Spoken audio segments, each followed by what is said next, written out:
Greetings, fellow philosophers.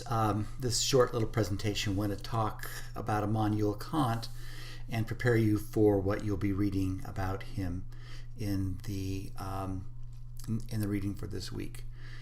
You will see a timeline of his life. You will notice that he is contemporary with some of the other folks that we read. His life overlaps Jean-Jacques Rousseau and Mary Wollstonecraft. He lived after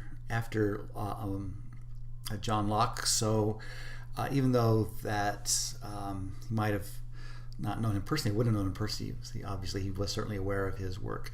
In fact, there's one thing to keep in mind when you read these thinkers is that they were most acutely aware of others who at the time were writing about similar topics, and in many cases actually would have met some of these individuals along the way. Here is his timeline, and in the preparation for the reading, you'll read a little bit more about the important events of his life.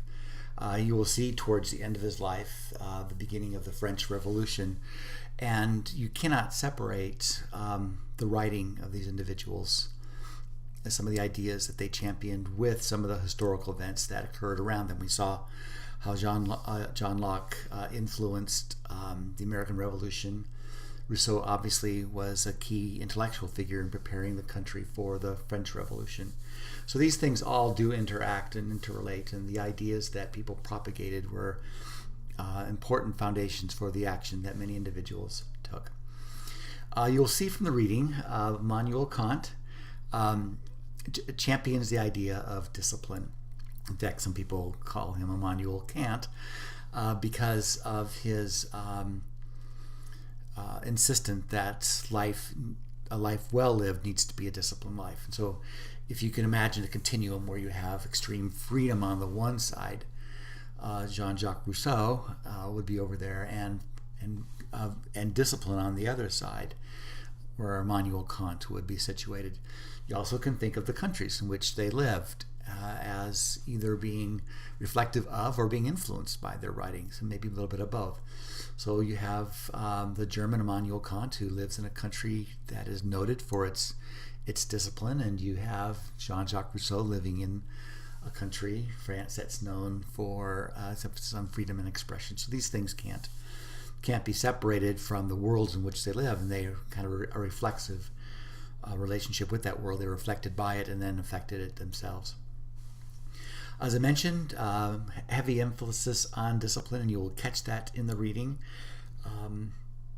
The idea that if you don't discipline yourself, then bad things will happen if they don't come to terms with that part of you that will lead you in a way that's destructive to you. And again, this is a part of a continuum that goes all the way back to Aristotle, that there is something in us that needs to be dealt with, it needs to be resisted, or else if we give into it, we are going to suffer the consequences of an undisciplined life that doesn't achieve its goals, and oftentimes is quite tragic.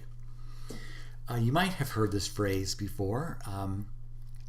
If not, it's one of the more influential topics in all the writings of ethics. It's called the categorical imperative. And the two words categorical means that there are categories in which to think, and categories that govern behavior, and imperative means something that you should do. And the categorical imperative is what Kant believed was these universal principles that should govern all of life for all people in all times, in all ways. Now, this isn't, of course, on ethics, so we're not going to go into great detail here, but just wanted to give you a little bit of background of this particular idea because it's so important in ethical theory and so important to understanding Immanuel Kant.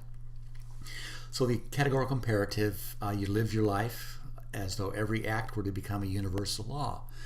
And by that he means that you act in such a way that everybody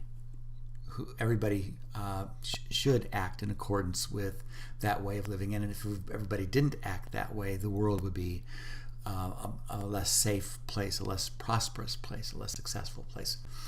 So the idea of lying, for example, that is something that should be or telling the truth, excuse me, should be something that is universally in place.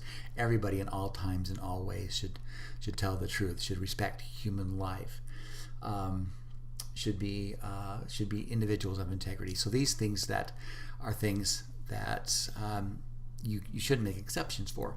And the way to understand this is to imagine a world, if you were going to make an exception for yourself, imagine that everybody in the world lived that way. If you figure that it's okay for you to not tell the truth at some point in time because it's convenient for you, then imagine a world where everybody was allowed to not tell the truth when it was convenient for them. The second is to act in such a way that you treat humanity never as a means, but always at the same time an end. By that he means that you shouldn't use people to get something for yourself. That people shouldn't be a stepping stone. They shouldn't be a rung on the ladder. That everybody is worth treating as an end in themselves. That means that their happiness should be something that you consider as important as your own. It's an end in itself. That individuals aren't to be used for your purposes and then discarded. And then act as if you were a law-making kingdom of ends. Act as if you were actually involved in the making of the laws that govern society. So you participate in the conversations and the dialogues that help decide, where society helps to decide for itself what should be the laws that govern it. So again, just to summarize, these act in your life as if every act were to become a universal law. What would it be? What would it be like if everybody acted this way?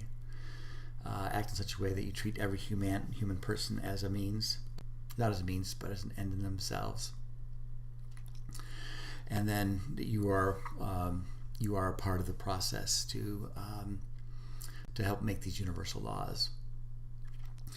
Remember, we talked about these major categories: metaphysics, epistemology, and axiology. For Immanuel Kant, he would be an idealist. That these are mental constructs that he's mostly dealing with, and you come to terms on the basis of those mental constructs. And so we would put him in the category of an idealist, but also that there would be this sense in which the real world is a world where we can then observe these principles being evidenced. So you end up putting him a little bit in both of those worlds. He lives both as an idealist because he deals with universal ideas, but he's a realist in the sense that reality around us helps us to validate these laws, and that they are reflected in the way that individuals and societies live. In the same way, he lives kind of in both categories as an epistemologist. How do we know what is true? Well, we know it because we intuit it ourselves. We have categories inside of our brain. That's a very simplistic way of looking at Kant, and I'll be the first to admit that when you read him, it's beyond the casual kind of observer to be able to fully understand it. But we know enough to know that he believed that that inside of us are these constructs, these given kind of categories in which we think that come to us at birth, and we do interact with the mind that we're given. But also we can take a look at the world around us and see how to live by observing the effects of certain kind of constructs in the societies that are around us. And this is probably one of the more practical kind of implications of Immanuel Kant. How should we live? Well, we follow the categorical imperative, and these expressions of truth should be what governs our lives. Now, he's famous. You'll see in our readings this week, he's famous for his champion of what are called maxims. And I don't know if you know this gentleman, John Wooden, famous basketball coach from a few decades ago. But he's famous for a number of things, not the least of which is winning consecutive NCAA national basketball championships. But he's famous for the maxims, for these often repeated truisms that he would tell his basketball players over and over and over again. And you'll see in the readings that the way what Immanuel Kant believed we should do as educators is constantly remind individuals, our students, our children, if we have them, of these universal truths. And all that Kant requires of us is that you keep repeating them and keep using them as examples when situations come up. And what Kant believed is that these maxims were self-authenticating. You might have that experience yourself, where you might have heard your parent or somebody say something over and over again. You might not have believed it, but then something happens and you go, oh, that's what my mom meant, or that's what my dad was talking about. And so that's what maxims do, is they are these phrases that would stick with us, and then life would reinforce them. And so a lot of teaching of children is to teach them these maxims and kind of drill them into the brain, realizing that you don't necessarily have to be the one to be convincing children that these are true. You can do your best, but life itself will be on your side, helping to reinforce those. Okay, with that, I think we're ready to go ahead and read in Immanuel Kant. There's some introductory material that I have in the next assignment that will get you ready for the reading.